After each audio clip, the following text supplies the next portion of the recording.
7వ వచనం నుండి 10వ వచనం వరకు మనం ఆ లేఖన భాగాన్ని మనం చదువుకున్నాం. ప్రియులారా, మనం ఒకరినొకడు ప్రేమించము. ఏలైనగా ప్రేమ దేవుని మూలముగా కలుగుచున్నది. ప్రేమించు ప్రతి వాడును దేవుని మూలముగా పుట్టినవాడై దేవుడు ప్రేమ స్వరూపి.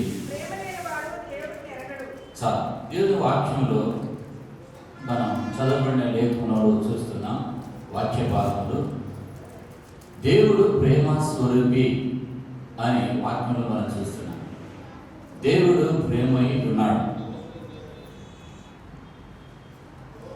ఆయన ప్రేమకు సరుకులు లేనటువంటి ప్రేమ. ఆయన ప్రేమలో త్యాగం ఉంది. ఆయన ఆ ప్రేమ స్వార్థరహితమైనటువంటి ప్రేమ.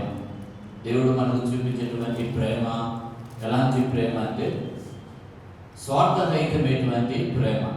వింటున్నారు కదా అందరూ కూడా?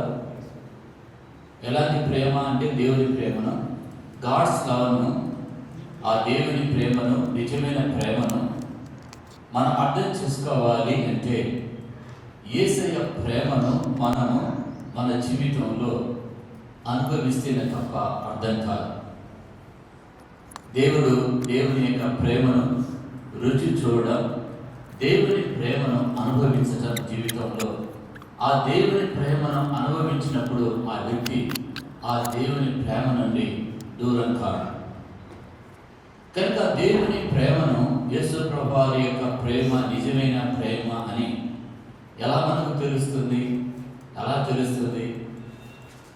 ఆయన నిజమైన ప్రేమ, ఆయన మించినటువంటి ప్రేమ లేదు. ఆయన ప్రేమకు సరుకులు లేవు. నిరంతరం కొనసాగించేటువంటి ప్రేమ. ఆ యేసయ్య ప్రేమను మనం ఎలా అర్థం చేసుకోగలం?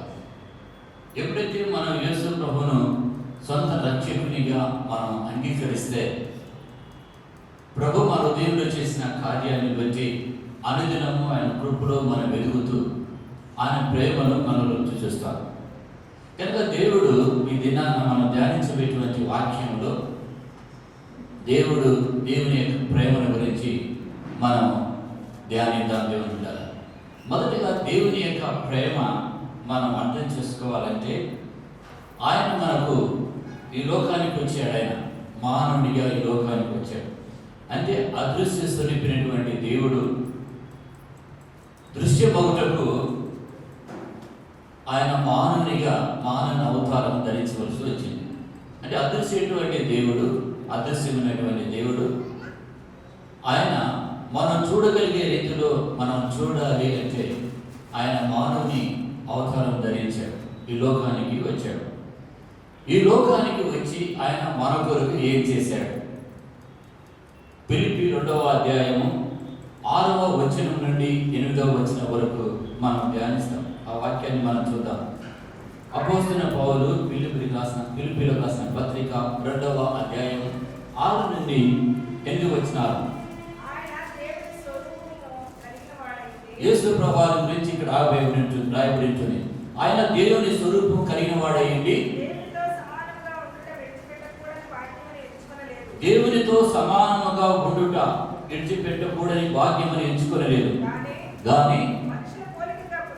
కానీ మనుషుల పోలికగా పుట్టి దాసుని స్వరూపము ధరించుకొని దేవుని వాక్యములు ఇక్కడ మనం చూస్తున్నాం. ప్రియమైన దేవుని ద్వారా ఎలాంటిదంటే ఆయన దేవుని స్వరూపము కలిగిన వాడయ్యండి. పరలోకములో దేవుని దూతల చేత ఆరాధించబడుతున్నటువంటి ఈయన దేవుని స్వరూపము కలిగిన వాడు ఈయన. అది మాత్రమే కాకుండా దేవునితో సమానంగా ఉన్నటువంటి ఆ వాక్యం ఆయనకు ఉంది. పరలోకంలో దేవుని దూతల చేత ఆరాధించబడుతున్నాడు. దేవునితో సమానంగా ఉన్నటువంటి ఆ భాగ్యం ఉంది ఆయనకు. అయితే ఆ లోకాన్ని, ఆ పరలోకాన్ని వదిలిపెట్టి ఈ భూమి మీదకి మానవుని యొక్క అవతారం ఎత్తాడు. ఆయన మానవునిగా ఈ లోకానికి వచ్చాడు. ఎందుకు వచ్చాడు భూమి మీదకి? పర్పస్ ఏమిటి? యేసు ప్రభువు వచ్చిన పర్పస్ ఏమిటి అంటే, మనకు రావలసిన శిక్ష ఆయన తీసుకున్నాడు. మనకు రావలసినటువంటి శిక్ష ఆయన తీసుకున్నాడు. మన స్థానంలో మరణించాడు. మన పాప భారాన్ని ఆ శిలువలో మోసాడు. ఆయన కలువరిలో ఆయన తన ప్రాణాన్ని పెట్టాడు. మనకు వెల చెల్లించాడు. ఆయన క్రయధనాన్ని చెల్లించాడు. ఆ క్రయధనాన్ని చెల్లించడానికి శిలువలో ఆయన ప్రాణం పెట్టాడు. అంటే మానవుడు పాపం చేసి దేవునికి దూరం అయ్యాడు. ఆ పాపం వలన మరణం వచ్చింది. మరణం వలన శాపం వచ్చింది. ఆ మరణ శాపమును తగ్గించడానికి యేసు ప్రభువు ఈ లోకానికి వచ్చాడు. ఈ లోకానికి వచ్చి నీ కొరకు నా కొరకు ఏం చేశాడంటే, తన విలువైన ప్రాణాన్ని నీకు పెట్టి, నీ కొరకు పెట్టి, ఆ వెల చెల్లించి పాపము నుండి విడిపించి నేను నీతిమంతునిగా చేసి తన కుమారుడిగా చేసుకున్నాడు. అంటే ఆ ప్రేమలో గొప్ప త్యాగం ఉంది. ఆ ప్రేమలో త్యాగం ఉంది. ఆ విలువైనటువంటి ప్రేమ, ఆ నిజమైన ప్రేమకు మనం దూరం కాకూడదు. దేవుని వాక్యంలో మనం చూస్తున్నప్పుడు, ఇంకా ముందు కొనసాగినప్పుడు, ప్రేమైన దేవుడు కదా, ఆయన మానవ స్వరూపం ఎందుకు ధరించాడు అని మీకు చెప్పారు. ఎందుకంటే మన పాపము నిమిత్తము ఆయన రక్తము చిందించాడు. రక్తం చిందించాడు. ఎందుకు రక్తము చిందించాడు? రక్తము చిందించకుండా పాప క్షమాపణ కలుగుట అసాధ్యం కనుక తన యొక్క రక్తాన్ని చిందించాడు. హెబ్రీయులకు రాసిన పత్రిక హెబ్రీయులకు రాసిన పత్రిక 9:22 మనం చూస్తూ, రక్తము చిందింపకుండా పాప క్షమాపణ కలుగుట అసాధ్యము దేవుని వాక్యంలో మనం చూస్తున్నాం. దయచేసి హెబ్రీ 9:22 చూడండి. హెబ్రీ 9వ అధ్యాయం 22వ వచనం. మరియు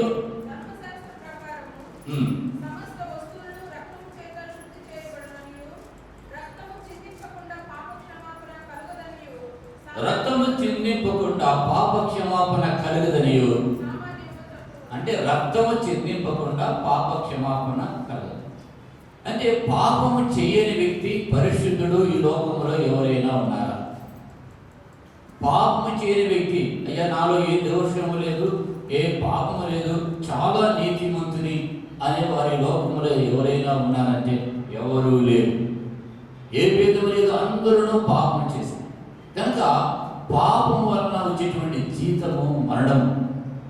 ఆయన రక్తము చిందించకుండా పాప క్షమాపణ కలగదని లేఖనం చెబుతుంది. యేసు ప్రభువు ఈ లోకానికి వచ్చి తన రక్తాన్ని చిందించాడు నీ కొరకు. దానిలో ప్రేమ ఉంది.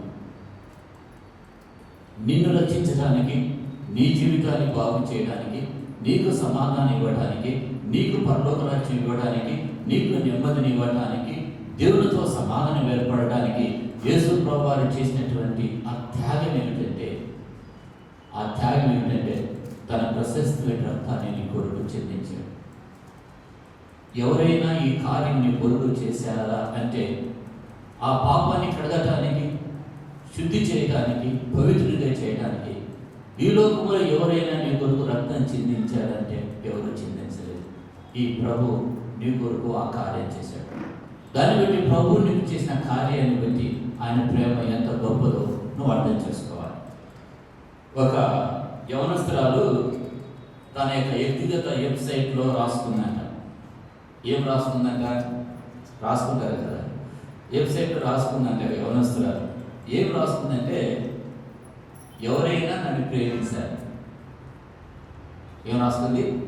ఎవరైనా నన్ను ప్రేమించాలని తన వ్యక్తిగత వెబ్సైట్లో రాసుకుంది. ఆయన రాసుకొని ఎవరైనా నన్ను ప్రేమించాలని రాసుకొని పక్కన మళ్ళీ ఏం పెట్టి తెలుసా? ఆ ప్రేమించే వ్యక్తి అద్భుతమైన వ్యక్తి అయి ఉండాలి. లింక్ పెట్టింది. ఆ ప్రేమించే వ్యక్తి ఎలా ఉండాలా? అద్భుతమైన వ్యక్తి ఉండాలి. కనుక యేసు ప్రభువు ఆయన ప్రేమ అద్భుతమైనటువంటి ప్రేమ, అద్భుతమైనటువంటి వ్యక్తి.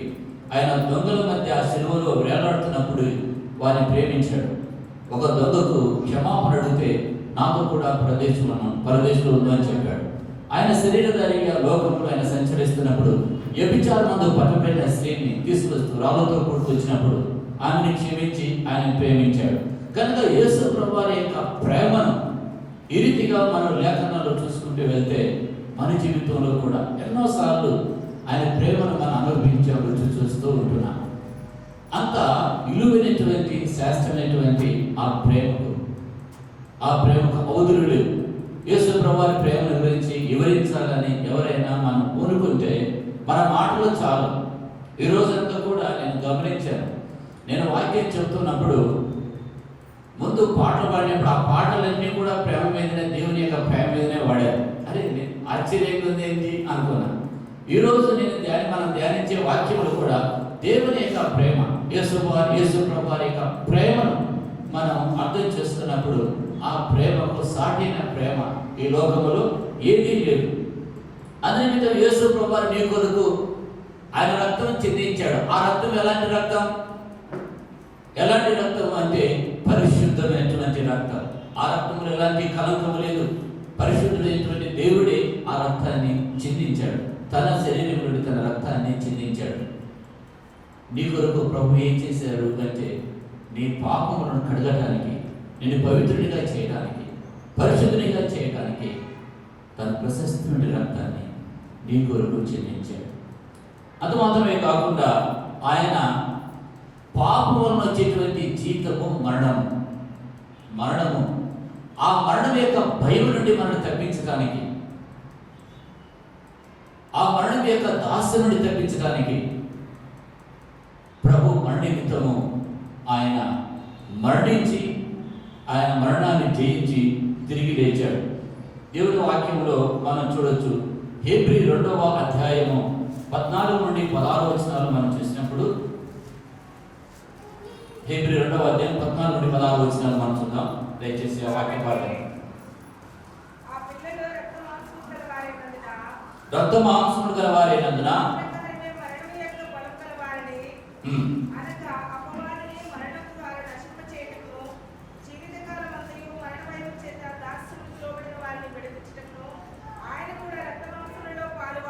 చాలు. ఇక్కడ మానవుడు మరణం యొక్క అధికారం నుండి విడుదల ప్రసాదించడానికి దేవుడు ఆ మరణమును జయించాడు. ఆయన దేవుని వాక్యంలో మనం చూస్తున్నాం. రక్త మాంసంలో ఆయన పాలువాడయ్యాడు. అపవాది మరణం నుండి భరమగలటువంటి అపవాదిని జయించాడు. అంటే యేసు ప్రభువారు మన కొరకు రక్తం చిందించాడు, విలువైనటువంటి తన ప్రాణాన్ని పెట్టాడు. మరణ భయం నుండి, మరణ అధికారం నుండి దేవుడు మనకు విడుదల చేశాడు. అంటే మరణము అనే ఆ యొక్క మనం మరణించినప్పుడు తిరిగి లేస్తామైనటువంటి ఆ యొక్క నిరీక్షణ మనకుంది. పునరుద్ధానము, తిరిగి యేసు ప్రభువారితో మనం పరలోక రాజ్యంలో సదాకాలం ఉంటామనేటువంటి నిరీక్షణ మనకున్నది. ప్రియమైన దేవుడా, మరణము యొక్క అధికారం నుండి, ఆ భయం నుండి ప్రభు మనల్ని విడుదల కలగచేశాడు. 4వది మనం చూసినట్లయితే దాసత్యం నుండి విమోచించడానికి, పాపముల యొక్క దాసత్యం, అంతేక ఆ యొక్క పాపానికి దాసులైన మనలను ఆ పాపం విడిపించడానికి దేవుడు, ఆ దాస్యంను విడిపించడానికి దేవుడు ఈ లోకానికి ఆయన వచ్చాడు. కనుక యేసు ప్రభువారు ఏం చేశాడు ఈ లోకంలోకి వచ్చి అని మనం చూసినప్పుడు ఆయన చేసిన కార్యాలు ఎన్నెన్నో ఉన్నాయి. యోహాను సువార్త 8వ అధ్యాయం 34వ వచనాన్ని మనం చూద్దాం. యోహాను సువార్త 8వ అధ్యాయము దాసత్యం నుండి విమోచించడానికి యేసు ప్రభువారు లోకానికి వచ్చాడు. హల్లెలూయా. చదవండి. పాపము చేయి ప్రతివాడు పాపానికి దాసుడని. చాలు. అంటే పాపం చేసే ప్రతి వ్యక్తి పాపానికి దాసుడు. చూడండి, పాపం చేసే వ్యక్తి ఒక పాపం, ఒక బలహీనత తనలో ఉంటే తన నుండి బయటపడలేడు, ప్రయత్నం చేస్తూ ఉంటాడు. పాపం యొక్క దాసత్యం నుండి విడిపించాడు. అంటే ఆదాములు తినవద్దన్నటువంటి పండు తిన్నారు, పాపంలో పడిపోయారు. ఆ రీతిగా ఆదాము ఇచ్చిన సంతతి కూడా పాపంలో ఉన్నారు. పాపం వలన మరణం వచ్చింది. పాపం వల్ల దేవునికి మానవునికి ఎడబాటు కలిగింది. దూరం అయిపోయాడు మానవుడు. ఆ రిలేషన్షిప్ అనేది, ఆ సభాసనం అనేది విడిపోయింది, తెగిపోయింది. కనుక పాపం వలన మానవుడు దేవునికి దూరం అయిపోయాడు, దేవుని సభాసనలకు దూరం అయిపోయాడు. ఆ పాపం వలన శాపం వచ్చింది, మరణం వచ్చింది. దాన్ని తిరిగి ఆ పాపం యొక్క దాస్యములో ఉన్న మానవుని ఎవరు విడిపిస్తారు? మనమంతటా మనం కడుక్కుంటామా? చాలా మంది చెప్తారు, ఏం చెప్తుంటారు? ఏదైనా ఉంటే కడుక్కో కడుక్కో అని వచ్చి కడుగుతారా? పాపము నుండి, పాపం యొక్క దాసత్యం నుండి దేవుడు విడిపించడానికి ఈ లోకానికి వచ్చాడు. అయితే మన పాపాలను మనం ఒప్పుకోవాలి, ఆయన కనికరం పొందాలి, క్షమాపణ పొందాలి. మనం పవిత్రపరచబడాలంటే పాప విషయంలో పశ్చాత్తాపం కలగాలి. పశ్చాత్తాపంతో మనం దేవుని సన్నిధికి వెళ్తే దేవుని యొక్క ప్రేమ ఆయన హృదయంలో నుండి మన హృదయంలోకి ప్రవహిస్తుంది. దేవుని ప్రేమ అంటే ఏదో చిన్న చిన్న దారాలు కాదు, కొలాయిల నుండి చిన్న చిన్న దారాలు కాదు, అది దారాలంగా ప్రవహించే సెలయేరు. ఆ సెలయేరు యేసు ప్రభువు హృదయం నుండి మన హృదయంలోకి ప్రవహించేది. కనుక దేవుని యొక్క ప్రేమను మనం అర్థం చేసుకున్నప్పుడు ఆ ప్రేమలో మనం అనుభవిస్తాం, ఆ ప్రేమను ఇతరులకు చూపిస్తాం. యేసు ప్రభువు ఆయన ఈ లోకానికి వచ్చాడు దేని కొరకంటే ఆయన మన కొరకు ప్రాణం పెట్టుటకు. దేని కొరకంటే నీ స్థానంలో నీ స్థానాన్ని ఆయన తీసుకున్నాడు. పాపం చేసినది మనం, అయితే ఆ పాపానికి ఫలితం మనం అనుభవించాలి. పాపానికి ఫలితం ఏంటంటే మరణం, శిక్ష. ఆ శిక్ష మనం అనుభవించాలి. కానీ యేసు ప్రభువు నీ స్థానంలో ఆ శిక్షను ఆయన అనుభవించాడు, ఆ ఫలితాన్ని ఆయన అనుభవించాడు. దాసత్యం నుండి, పాపం యొక్క దాసత్యం నుండి దేవుడు మనల్ని విడిపించాడు. ఎట్లా విడిపించాడు అంటే తన విలువైనటువంటి ప్రాణాన్ని పెట్టాడు. కనుక ఇది విలువైనటువంటి రక్షణ. ఈ విలువైన రక్షణ ఊరికి రాలేదు, చాలా విలువైనది. ఈ విలువైనటువంటి రక్షణ ఎలా వచ్చిందంటే తన యొక్క ప్రాణమును మన కొరకు త్యాగం చేయడం వలన, ఆ కలవరిలో బలియాగం అవడం వలన యేసు ప్రభువు అతి రక్షణను మనకు సిద్ధపరిచాడు. ప్రేమల దేవుని ద్వారా ఎప్పుడైతే యేసు ప్రభువును మన సొంత రక్షకునిగా స్వీకరిస్తే ఏమవుతుంది అంటే మొట్టమొదటిగా ఆయన బిడ్డగా మారుతాడు. రక్షకుడుగా నీ జీవితంలోకి వస్తాడు. ఆయన రక్షకుడుగా ఆయన నీ జీవితంలో ఉంటాడు. అంత మాత్రమే కాకుండా ఆయన ప్రభుగా నీ జీవితంలో ఉంటాడు. యోహాను సువార్త 11:14 ప్రకారంగా నీ జీవితంలో బోధకుడుగా ఉంటాడు, ఆయన స్నేహితుడుగా ఉంటాడు. ఆయన నీకు ప్రభుగా ఉంటాడు, రక్షకుడుగా ఉంటాడు, బోధకుడుగా ఉంటాడు, స్నేహితుడుగా ఉంటాడు, దేవుడుగా ఉంటాడు. నువ్వు ఆయనతో సరాసరి చెప్పుకుంటావు దగ్గరికి, తండ్రి నాకు సహాయం చేయాలి. దేవునికి నీకు సంబంధం ఏర్పడింది ఎట్లాగా? ఆయన బిడ్డవైపోయాడు. తన ఎందుకు అంగీకరించిన వారందరికీ, అనగా తన నామమును విశ్వాసించిన వారికి దేవుని పిల్లలకు ఆయన అధికారం ఇచ్చాడు. అంటే ఇప్పుడు ఆయన బిడ్డవైన పిమ్మట ఆయన బిడ్డ అవుటకు అధికారం ఇచ్చాడు. ఎలాగా? నువ్వు అంగీకరించినప్పుడు, విశ్వసించినప్పుడు, ఆయన హృదయంలో చేర్చుకున్నప్పుడు అటు కృప నీకు అనుగ్రహించబడింది. అప్పుడు ఆయన దగ్గరికి వెళ్ళి నువ్వు ముఖాముఖి ఆయన సన్నిధిలో సాగిలపడి నీ ప్రతి అవసరత చెప్పుకుంటావు, నీ బాధని చెప్పుకుంటావు. అప్పుడు ఆయనతో నీకు సహవాసం, దినదినం ఆయనతో నీకు సన్నిహిత సంబంధం ఏర్పడుతుంది, ఆ సహవాసం ఏర్పడుతుంది. అప్పుడు ఆయన లేకుండా, ఆయన సన్నిధిలో ప్రార్థన చేయకుండా ఉండలేవు. ఆ ప్రేమను రుచి చూసినప్పుడు, ఆ దేవుని ప్రేమను రుచి చూసినప్పుడు, కనుకనే దేవుని ప్రేమ మనం అర్థం చేసుకున్నప్పుడు అది ఎలాంటి కష్టంలో ఉన్న వారినైనా అతి ప్రేమతో మనం కూడా ప్రేమించగలం. దేవుని ప్రేమే నీకు తెలియదు. మందిరానికి వస్తున్నాం, పోతున్నాం, దేవుని ప్రేమ రుచి చూడలేదు. ఏమా దేవుని ప్రేమ ఎలా ఉందని ఎవరైనా నేను ప్రశ్నిస్తే ఏంటి యేసయ్య ప్రేమ గురించి చెప్పండి, ఏం చెప్తావు? దేవుని వాక్యం అర్థం చేసుకుంటే దేవుని వాక్యంలో ఉండి చెప్పగలదు. దేవుని ప్రేమ రుచి చూస్తే నువ్వు చెప్పగలుగుతావు. ఆయన నా జీవితాన్ని మార్చాడు, నా బ్రతుకును మార్చాడు, నా పాప జీవితాన్ని మార్చాడు, పరిశుద్ధమైన జీవితాన్ని ఇచ్చాడు, గురి గమ్యం లేని జీవితానికి ఆయన గురినిచ్చాడు, నాకు ఒక నిరీక్షణ ఉంది అని ఇలా చెప్పుకుంటూ వెళ్తాం. నీకు ఏది లేకపోతే అది మా మాస్టర్ గారు తెలుసు, నాకు తెలియదు. అదే నీకు తెలిస్తే దేవుని ప్రేమ గురించి, నేను ఏ స్థితిలో నా కుటుంబం తృణీకరించబడినప్పుడు, నా బంధువులు స్నేహితులు తృణీకరించినప్పుడు, జీవితం ఎటుపోతుంది నాకు తెలియని పరిస్థితిలో ఈ దేవుడు నాకు దొరికాడు. నా అండగా నిలిచాడైనా, ఎత్తైన కోటగా నిలిచాడైనా, నాకు ఈ జీవితంలో ఎలా నడవాలో ప్రతిదీ నాకు బోధించాడు. నిజమైన స్నేహితుడుగా నాకు అండగా ఉన్నాడు. తండ్రిగా నాకు అండగా ఉన్నాడు, కాపురిగా అండగా ఉన్నాడు. నేను పిలవగానే ఆయన పలికాడు, నా ప్రార్థన ఆలోచించాడు, నా కష్టదినాలు పోగొట్టాడు, నాకు నెమ్మదినిచ్చాడు. ఈయన రక్షకుడు, ఈయన సజీవుడు, ఈయన దేవుడు, ఈయన ప్రేమగల దేవుడు, ప్రేమాస్వరూపి, నేనే ప్రేమలేని వాడును అని మనం ఆ రీతిగా ఎవరైనా యేసు ప్రభువారికి ప్రేమల గురించి అడిగితే అలా చెప్పగలరు. యేసయ్య ప్రేమ ఎలాంటి ప్రేమ అంటే అంతటి గొప్ప ప్రేమ. దేవుడు లోకముని ఎంతో ప్రేమించాడు. ఎంత అంటే దానికి దేవుని ద్వారా దానికి పరిమితి లేదు, ఇంత అని పరిమితి లేదు. అందుకే అపోస్తలుడైన పౌలు అన్నాడు, అపోస్తలుడైన పౌలు ఎఫెసీయులకు రాసిన పత్రిక 3వ అధ్యాయం 9వ వచనంలో, మీరు దేవుని జ్ఞానము మించిన శక్తి, ఆ దేవుని జ్ఞానం మించిన దేవుని ప్రేమను తెలుసుకోవాలని ప్రార్థిస్తున్నాను అంటాడు. చూడండి, ఎఫెసీ 3వ అధ్యాయం 19వ వచనాన్ని మనం చూద్దాం.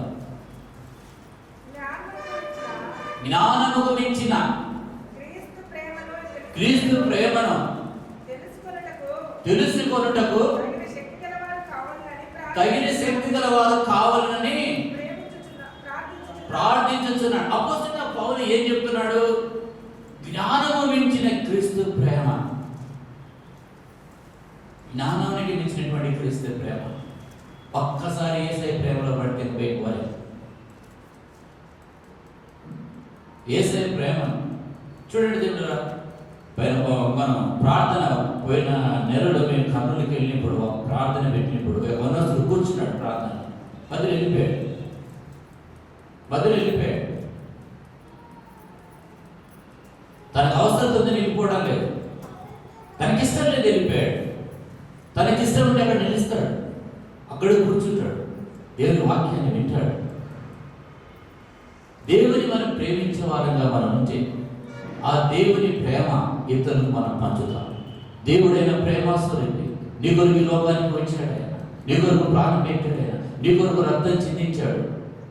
స్వార్థరహితమైన ప్రేమ, ఆ ప్రేమలో త్యాగం ఉంది. ఏ ప్రేమ కావాలి? మనసు లేక ప్రేమ కోరుకుంటారు కొంతమంది. ఏం కోరుకుంటారు? మనసు లేక ప్రేమ.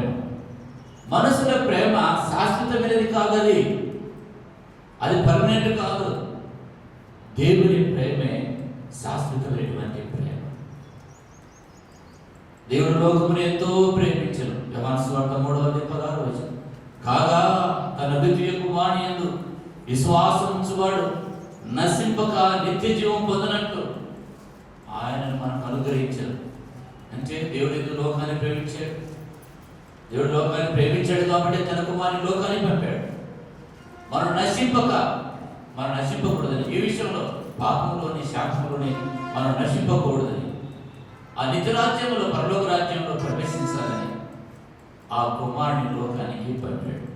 యేసు ప్రభువారి లోకానికి వచ్చిన మతాన్ని స్థాపించడానికి కాదు, నశించినటువంటి దాన్ని వెతికి రక్షించడానికి ఈ లోకానికి ఆయన వచ్చాడు. అయితే ప్రేమన దేవుని ద్వారా క్షమాపణతో ఇరిగి నలిగి హృదయంతో దేవుని సన్నిధికి వచ్చి మనం అడిగితే నిజంగా దేవుడు క్షమించి ఆయన ప్రేమను మనకు అనుగ్రహిస్తాడు, ఆయన రక్షణ మనకు ప్రసాదిస్తాడు.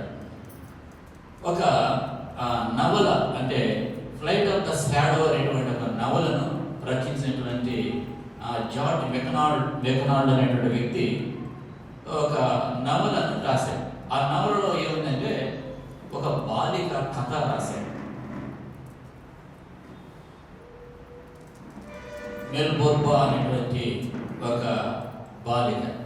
ఆ బాలిక ఏంటంటే వాళ్ళ అంకుల్తో కలిసి జీవిస్తూ ఉంటారు. ఒకరోజు వాళ్ళ అంకులు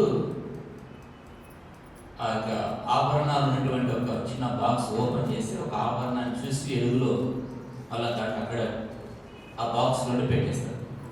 ఈమె సైడ్ నుండి చూసింది ఆ బాలిక, చాలా బాగుంది ఆభరణం.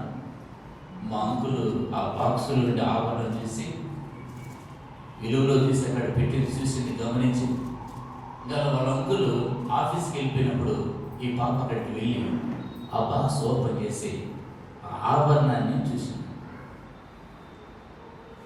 ఆభరణం తీసి మళ్ళీ అక్కడే పెట్టేసి వెంటనే ఆమెలో ఆ పాపలో ఒక విధమైనటువంటి అపరాధ భావన ఏర్పడింది. అరే నా అంకుల్ పర్మిషన్ లేకుండా, అనుమతి లేకుండా నేను చూశాను కదా అని హృదయంలో ఆమె చేసిన తప్పిదనానికి బాధపడుతూ చాలా వేదనతో వాళ్ళ అంకుల్ కొరకు ఎదురు చూస్తుందంట. నా అంకుల్ అనుమతి లేకుండా నేను చేశాను ఈ పని అని తాను చేసిన తప్పిదనాన్ని గురించి బాధపడుతూ దుఃఖంతో అంకుల్ రాక కొరకు ఎదురు చూస్తుందంట. అలాగనే వాళ్ళ అంకుల్ వచ్చేసాడు. రాగానే వాళ్ళ అంకుల్ పాదాల మీద పడిందంట. పాదాల మీద పడి తప్పుకొని ఏడుస్తుందంట. నేను ఈ తప్పు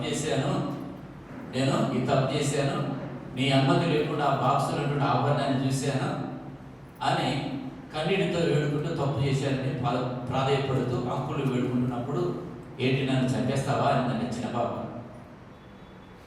ఏంటి నన్ను చంపేస్తావా అంటే ఆ అంకులు అన్నాడు, ఖచ్చితంగా చంపేస్తానని. ఆయన దగ్గర తీసుకొని ఇలా చంపేస్తానని దగ్గరికి తీసుకొని ఆ చిన్న పాపను ముద్దులతో ముంచెత్తాడు. యేసుప్రభు వారు కూడా అంతే, క్షమాపణతో యేసుప్రభు దగ్గరికి వస్తే అంతే చేస్తాడు. ప్రభువా ఆయన శిక్షించే దేవుడు కాదు, ఆయన దగ్గరికి వచ్చి క్షమాపణ కోరుకుంటే తన ప్రేమతో ఆయన ప్రేమ నీకు చూపిస్తూ అప్పన చేర్చుకుంటాడు. హల్లెలూయా, హల్లెలూయా. కనుక దేవుని యొక్క ప్రేమ అలాంటిది. యేసయ్య ప్రేమ ఎక్కడ మనం చూస్తామంటే కలువరిలో ఏడాడుతున్నటువంటి యేసయ్య నక్సలైట్గా జీవిస్తున్నటువంటి ఒక వ్యక్తిని దేవుడు దర్శించాడు. ఆయన గొప్ప దైవజనుడు అయిపోయాడు. ఆ నక్సలైట్ ఉన్నటువంటి ఆ వ్యక్తిని దేవుడు దర్శించేటప్పుడు ఆ రక్తసికమైనటువంటి ముఖము చీల్చబడిందంట. శరీరం అంతా, ముఖం అంతా చీల్చబడింది. తల మీద ముళ్ళ కిరీటం ఉంది. ఆ ముఖము కూడా సరిగ్గా కనపడటం లేదంట. ఆ రక్తంతో ముఖం అంతా తడిచిపోయింది. నోరు తెరిచి ఆ వ్యక్తికి దర్శనమిచ్చి దేవుడు మాట్లాడాడు, నువ్వు నా యొక్క వాక్యం చదవాలి, నా గురించి ప్రకటించాలని. గొప్ప దైవజనుడు అయిపోయాడు. ఆ దైవజనుడు 7 రోజుల సన్నిధికి వెళ్ళాడు. ప్రభు అయిన దర్శనమిచ్చి మాట్లాడేటువంటి దేవుడు ఆయన. కనుక ఇదే కాలంలో ప్రియ దేవుని కదా, నిజమైన ప్రేమ ఎవరు చూపిస్తారు? నిజమైన ప్రేమ ఎవరిలో ఉంది చెప్పండి? యేసయ్యలో ఉంది. కనుక అదృశ్యమైన దేవుడు దృశ్యమవుటకు కనబడటానికి ఆయన మానవునిగా వచ్చాడు మొదటిగా. రెండోదిగా మన యొక్క పాపం నిమిత్తము ఆయన రక్తము చెందించాడు. మూడోదిగా మరణము ఆయన జయించాడు, మరణ భయంతో జీవిస్తున్న మనకు. నాలుగోదిగా పాపం యొక్క దాసత్యంలో ఉన్నటువంటి దాసులుగా, పాపానికి దాసులుగా మనలను ఆ పాపం యొక్క దాసత్యం నుండి ఆయన మనను విముక్తులుగా చేయడానికి ఈ లోకానికి వచ్చాడు. ఇంకా మనం చూసినట్లయితే పాపానికి శిక్ష విధించబడడం కొరకు, అంటే మన కొరకు శిక్ష విధించడం, పాపానికి శిక్ష విధించాడు. దేవుడు పాపిని ప్రేమిస్తాడు, పాపాన్ని ద్వేషిస్తాడు. ఈ సంగతి మనకు తెలిసే ప్రేమ దేవుడు. అంటే పాపానికి నిర్ణయించబడిన శిక్ష ఏమిటి? మరణం. పాపానికి ఏం శిక్ష? మరణం. అంటే ఒక వ్యక్తి పాపం చేశాడు, ఆ పాపం చేసిన వ్యక్తికి ఏమి శిక్ష అంటే మరణం. అంటే ఆ మరణాన్ని యేసుప్రభువు వారు తీసుకున్నాడు. అంటే ఆ మరణాన్ని యేసుప్రభువు వారు తీసుకోవాలంటే శరీరంతో ఈ లోకంలోకి రావాలి. కనుక శరీరంలో ఆ శిక్షను విధించాలి. కనుక శరీరంతో ఈ లోకానికి వచ్చాడు. శరీరంలో ఆ శిక్షను ఆయన భరించాడు. హల్లెలూయా, హల్లెలూయా. అందుచేత ఆయన శరీరధారిగా రావాల్సి వచ్చింది. యేసుప్రభువు వారు ఈ లోకానికి శరీరధారిగా ఎందుకు వచ్చాడంటే శరీరంలో ఆ శిక్షను విధించాలి. అందునిమిత్తం ఆయన ఆ శిక్షను ఆయన తీసుకున్నారు. 2 చేతుల్లో శిలువ కొట్టించుకున్నాడు, 2 కాళ్ళలో శిలువ కొట్టించుకున్నాడు. ఆకాశానికి భూమికి మధ్య ఆ యొక్క శిలువలో వేలాడాడు. తన రక్తమంతా కాచాడు. సమాధి చేయబడ్డాడు. 3వ దినమున తిరిగి లేచాడు. ఆయన మరణమును జయించాడు, అపవాదిని జయించాడు, సమాధిని జయించాడు. పునరుత్థానుడై ఆయన తిరిగి పరలోకానికి వెళ్ళిపోయాడు. యేసుప్రభువు వారు ఇంత నీ కొరకు ఆయన చేసిన కార్యాలు వినున్నాయి. మనందరికీ చేసిన కార్యం ఇలాగ ఆయన ప్రేమలో. అందుకే త్యాగం ఉంది. ఆయన ప్రేమలో త్యాగం ఉంది. మరి ఆయన మాటే నాన్న, మన మాటలు కూడా మన సొంత మాటలు మనకి ఇష్టానుసరమైన ఎవరు చుట్టాయ మాట్లాడాలి అంటే ఇతరులు మంచి సలహా అయితే వినాలి. అంటే దేవుని యొక్క ఆజ్ఞలలో మనం నడవాలి. అంత శ్రేష్టమైన ప్రేమ యేసయ్య మనకు చూపించాడు. ప్రేమ చెప్పినారు. ఇంకా అపవాది క్రియలను లయపరచడానికి ఈ లోకానికి ఆయన వచ్చాడు. మొదటి యోహాను 3వ అధ్యాయం 8వ వచనంలో మనం చూస్తే అపవాది క్రియలను లయం చేయడానికి అపవాది ఏం చేస్తాడు? మొదటి నుండి పాపం చేయవాడు.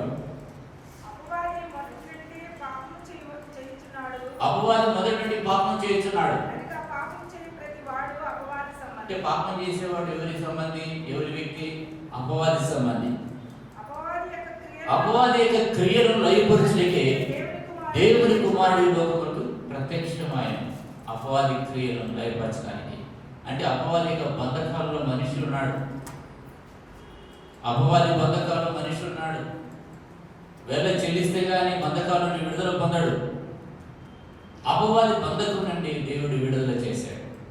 చూడండి, చాలా మంది మనుషులు దేవుని ఎరగని వారు అపవాది బంధకాలు ఉన్నప్పుడు వారి యొక్క నేత్రాలు వెలిగించబడినప్పుడు వారు భయంకరంగా జీవిస్తుంటారు.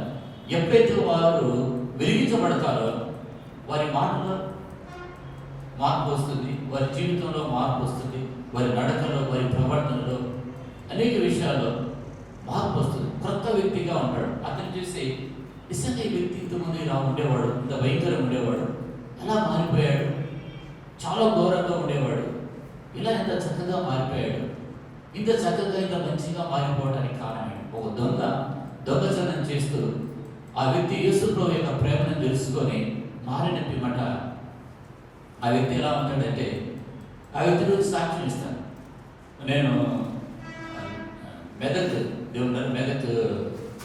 వాక్య పరిచయం చేయడానికి వెళ్ళినప్పుడు అక్కడ ఒక సహోదరుడు నన్ను కలిసి తన సహోదరుడు యొక్క సాక్ష్యాన్ని నాకు చెప్పాడు.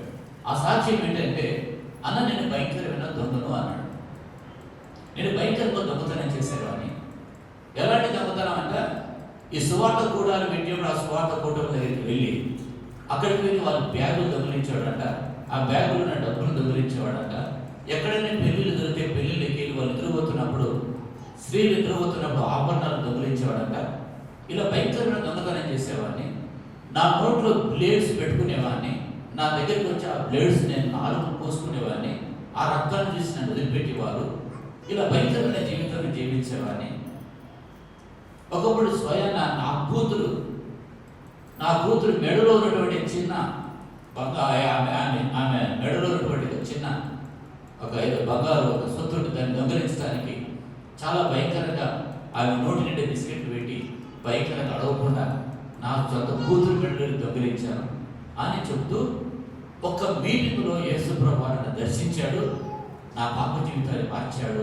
ఇప్పుడు సువార్థకునిగా అనేక ప్రాంతాల్లో తిరిగి సేవ చేస్తున్నా అని చెప్పాను.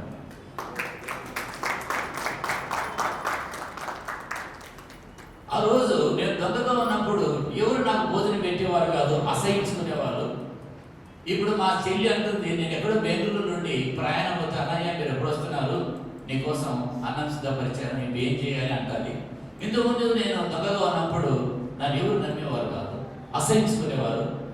యేసుప్రభువు ప్రేమను ప్రకటిస్తూ ఆయన గొప్పతనాన్ని ప్రకటిస్తూ అంటున్నాను, నా జీవితాన్ని మార్చాడు.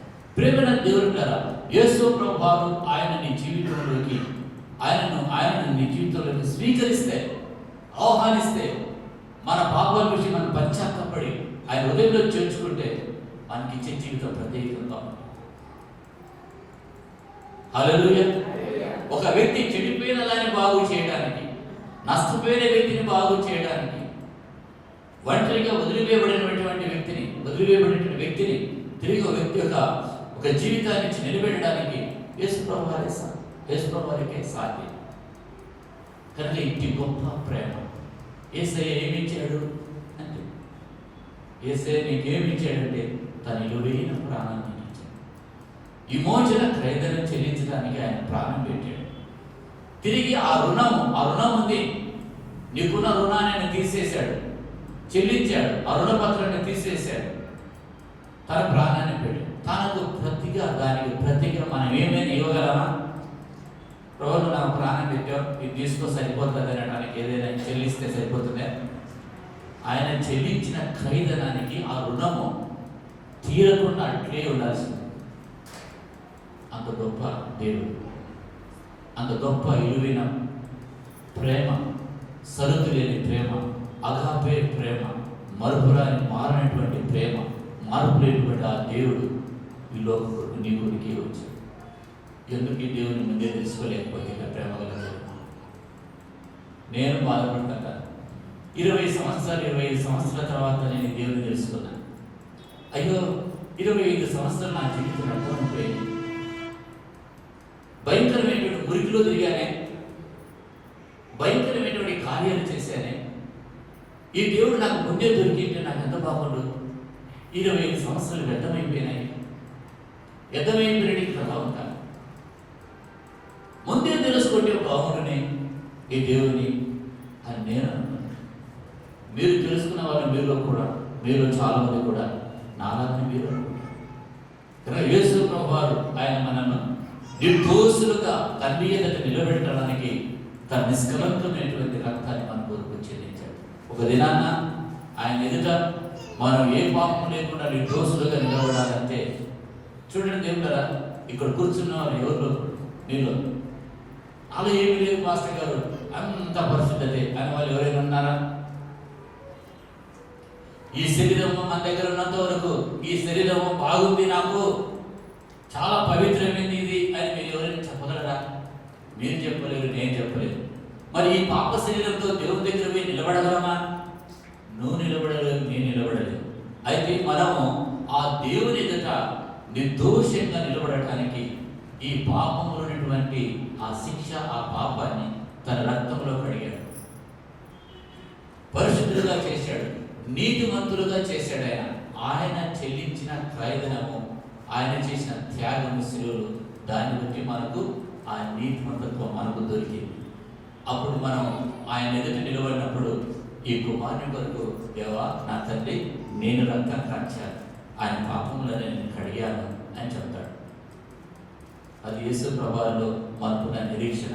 కనుక ఈ లోకంలో నువ్వు జీవిస్తున్నప్పుడు ఆయన బిడ్డగా, ఆయన నీకు రక్షకుడుగా, బోధకుడుగా, స్నేహితుడుగా, కాపరిగా, సజీవుడైన దేవుడుగా, తల్లిదండ్రులు మరిచిన, బంధువులు మరిచిన, స్నేహితులు మరిచిన ఆయన నిన్ను అరిచేతిలో చెప్పుకొని నడిపిస్తాడు, అద్భుతంగా నడిపిస్తాడు. నువ్వు పిలిస్తే చాలు, బంధువులు వదిలిపెట్టచ్చు, స్నేహితులు వదిలిపెట్టచ్చు, తల్లిదండ్రులు ఎవరైనా పనికిరాపో అని అనొచ్చు. కానీ ఈ యేసయ్య నీకు అండగా నిలిస్తే, ఈ యేసయ్యను రక్షకుడిగా స్వీకరిస్తే నీ జీవితం అద్భుతంగా ఉంటుంది. హల్లెలూయా. ఆ పోయిన వారందరూ మళ్ళీ వస్తారు, నువ్వే బాగుండవే, నువ్వే బాగుండవు, మేమే పాడైపోయామని. అంటే ఎవరైతే నీకు తృణీకరించి నువ్వు పనికిరావు, నీ కుటుంబం ఏమైనా ఏ కుటుంబం కావచ్చు, ఏ పరిస్థితిలో ఉండొచ్చు, కానీ యేసు మాత్రం నీ జీవితంలోకి వచ్చినప్పుడు, ఆ ఇరుగు నీలోకి వచ్చినప్పుడు, ఆ దేవుని కార్యాలు జరుగుతున్నప్పుడు ఆశ్చర్యపడాల్సిందే మనుషులు. ఆశ్చర్యపడే సంగతులు నీ జీవితంలో చేస్తాడు యేసయ్య. అంటే ప్రేమ గల దేవుడు ఆయన అందరికీ ఆయన ప్రేమను చూపిస్తాడు. ఆయనలో పక్షపాతం లేదు. ఆ ప్రేమ గల దేవుడికి నీవు ఇచ్చే స్థానం ఎక్కడ? నీ స్థానం ఎక్కడ? ప్రథమ స్థానము ఆ ప్రేమ గల దేవుడికి, ఆ ప్రేమ స్వరూపికి. నిరంతరం నేను ప్రేమిస్తూ నిన్ను చేయి పట్టుకొని నడిపించేటువంటి ఆ దేవుడికి నీవు ఇచ్చే స్థానం ఎలా ఉండాలి? ప్రథమ స్థానం ఉండాలి. హల్లెలూయా, హల్లెలూయా. కనుక ఈ ప్రేమ గల దేవుడికి ఎక్కువగా ప్రేమించి దేవుడికి ఈయనకన్నా ఎక్కువగా ప్రేమించే వాళ్ళు ఉన్నారు? ఎవరైనా ఉన్నారు ఎక్కువగా ప్రేమించేవాడు? తల్లిదండ్రులు ఈయనకంటే ఎక్కువ ప్రేమిస్తారా? బంధువులు, బిడ్డలు ఈయనకంటే ప్రేమించేవారు ఉన్నారు? ఈయన ప్రేమ కలది, నీతో మాట్లాడు, తన వాక్కు ద్వారా తన ఉద్దేశాలు, తన చిత్తాన్ని నీకు బయలుపరుస్తాడు, నీకు తెలియజేస్తాడు. ధైర్యం లేక ధైర్యం ఇచ్చి అధైర్యంతో ఉన్న సమయంలో ధైర్యం ఇస్తాడు. ఏం చేయాలో ఎటు తోచాక ఆందోళన చెందుతున్న సమయంలో ఈ ప్రభు నీతో మాట్లాడి ప్రేమతో పలకరించి నిన్ను ఆదరించి నిలబెడతాడు. ఆకలితో ఉన్నప్పుడు దేవుడు నీకు సమృద్ధిని ఆహారం ఇచ్చి పోషిస్తాడు. నిర్ణయాలు చేసే సమయంలో ఏం చేయాలో తెలియని పరిస్థితిలో దేవుడు చక్కటి ఆలోచించి నడిపిస్తాడు. సమస్తము చాలినటువంటి దేవుడు. అయితే ఆయన ప్రేమ ఎక్కడ ఉంటుందంటే ఆయన ప్రేమ ఆయన లేఖనంలో ఉంది. ఈ లేఖనాన్ని చదువుతూ ఆయన ప్రేమలో రోజు రోజుకు నువ్వు వృద్ధి చెందాలి. ఒక కళాశాలకు ఒక పండితుడు, ఒక వేదాంతి అక్కడ వెళ్ళినప్పుడు, వేదాంత పండితుడు వెళ్ళినప్పుడు అక్కడ ఒక విద్యార్థి ఒక ప్రశ్న వేశాడు. ఏమని ప్రశ్నించినాడంట? దేవుని ప్రేమను గురించి అడిగాడు. అన్నిటికన్నా నీ తలుపులో ఉన్నటువంటి శ్రేష్టమైన తలుపు ఏంటి చెప్పు అంటే ఆలోచించాడంట వేదాంతి. ఆలోచించి యేసు నన్ను ప్రేమిస్తున్నాడని చెప్పాడు. హల్లెలూయా. యేసు నిన్ను ప్రేమిస్తున్నాడని తెలుసుకుంటే చాలు, అక్కడే అంతా నీ జవాబు అంతా. అక్కడే నీ ఉద్యోగం ఉంది, అక్కడే నీ మ్యారేజ్ ఉంది, అక్కడే నీ భవిష్యత్తు ఉంది, అక్కడే నీ యొక్క డబ్బు ఆస్తి సమస్తం యేసులోనే ఉన్నాయి. ఒక యేసయ్యతో చక్కటి సంబంధం కలిగి ఆ ప్రేమలో కొనసాగితే చాలు. హల్లెలూయా, హల్లెలూయా. సమస్తముకు చాలినటువంటి దేవుడు. సందేహం ఉందే దేవుడు ఉంటారు. ఎక్కడ సందేహం ఉంది? ఇంట్లో సందేహం ఉందే? సందేహం. ప్రభు ప్రేమలో మనం వెతుకుతూ ఆయన ప్రేమిస్తూ ఉన్నాడు. Jesus loves you. జస్ట్ యేసయ్య ప్రేమ గురించి ప్రకటిస్తే సార్ ఆ వ్యక్తి విడుదల పొందుతాడు. దయ్యాల నుండి విడుదల పొందుతారు, చీకటి శక్తుల నుండి విడుదల పొందుతారు, అపవిత్ర ఆత్మ నుండి విడుదల పొందుతారు, రోగం నుండి విడుదల పొందుతారు, శాపం నుండి విడుదల పొందుతారు, ఆర్థిక ఇబ్బందుల నుండి విడుదల పొందుతారు. ఆయనలో సమస్తమైన విడుదల ఉంది, మోక్షం. హల్లెలూయా. చాలు, యేసయ్య నువ్వు ఉంటే చాలు, ఎవరు గెలవలేకపో. యేసయ్య నువ్వు ఉంటే చాలు, ఎవరు గెలవలేరు. ఎక్కడికి వెళ్ళి నేను ఎవరు గెలవలేరు. ఆయన నీకు అండగా ఉంటే చాలు. ఆయన ప్రేమకు దూరం కాదు సుమా. ఆయన ప్రేమకు దూరం కాకుండా చూసుకో. దేవునికి వ్యతిరేకమైన ఏది చేసినా దేవుని ప్రేమకు దూరం కావాలి. దేవుని ప్రేమకు దగ్గరగా జీవించి, ఆయన దగ్గరగా సమీపంగా జీవించి, ఆయన ఇచ్చే దేవుని చక్కగా చేసుకో. దేవుడు వాక్యం జీవించిందాక ప్రార్థన చేస్తున్నాం. పరిశుద్ధుల ప్రేమ గలందరూ నీకు స్తోత్రములు నాయన. ప్రభువా, మీరు లోకాన్ని ఎంతో ప్రేమించారు నాయన. మీరు ప్రేమామయుడు తండ్రి, ప్రేమాస్వరూపి ప్రభా. సరుతు లేని ప్రేమతో ప్రేమిస్తున్నారు తండ్రి. మీ ప్రేమను మేము అనుభవిస్తూ అతి ప్రేమను ఇతరులకు పెంచే కృప అనుగ్రహించమని యేసు శక్తిభరిత నామములో ప్రార్థించి వేడుకొంచున్నాం మా పరమ తండ్రి. ఆమేన్. పరమ తండ్రి ప్రేమ, యేసుక్రీస్తు కృప, పరిశుద్ధ ఆత్మ యొక్క అన్యోన్య సహవాసం మనందరికీ సదా తోడైనగాక. ఆమేన్.